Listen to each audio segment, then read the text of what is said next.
CTV Calgary, local breaking news. Good afternoon. Incidents of domestic violence in Calgary are set to surpass the 5-year average. The total so far this year is 3,592, an increase of 429 over the 5-year average. November is Family Violence Prevention Month.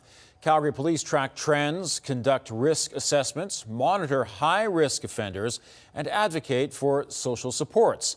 Officers also work with partner agencies to support victims and prevent violence. They say family violence affects everyone. And the more we talk about it in the community, the less we're hoping we have, the less victims. People know there's resources and ways out. And I think with the men on a whole don't want to come forward and say they're a victim of domestic violence. And so we're trying to change that perception to say it's okay to come forward, whether you're a man or woman, and we're here to help you. Research shows over 2/3 of victims are women, but the number of men is slowly growing. Most victims are between 25 and 44 years old.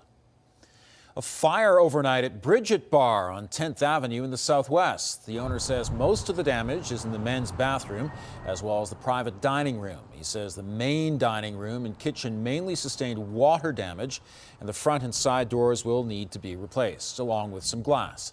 The fire department says the flames appear to have originated at the rear of the building and on the deck area. An investigation into the cause continues. Alberta's NDP is accusing the provincial government of forcing the Auditor General out before he finishes his investigation into the healthcare contracting scandal. Doug Wiley's 8-year term expires in April, but he's offered to stay on for 2 more years to complete his work.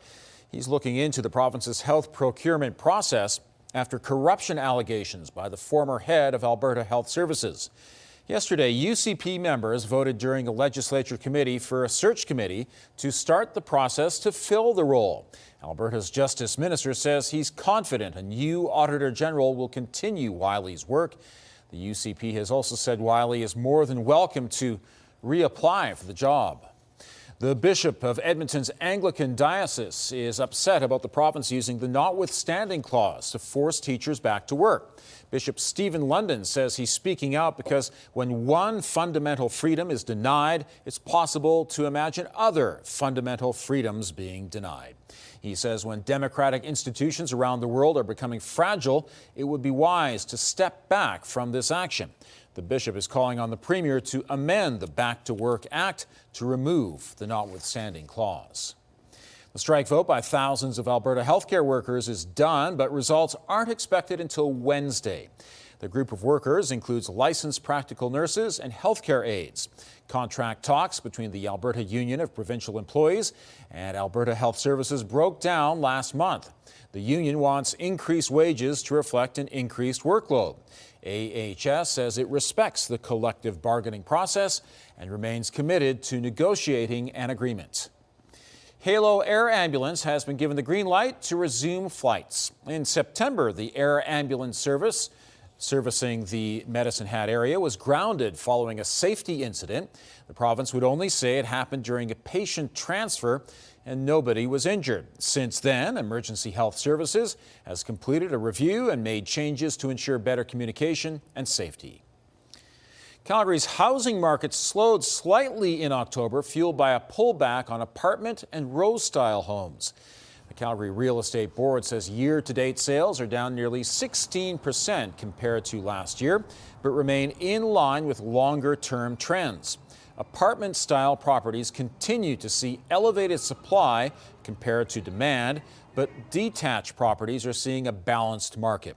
The average price for a home is $568,000, which is down 1% compared to last year's level. A Whitecourt man is celebrating a $36 million lottery win. I forgot my propane bottles there, so I had to go back and get my propane.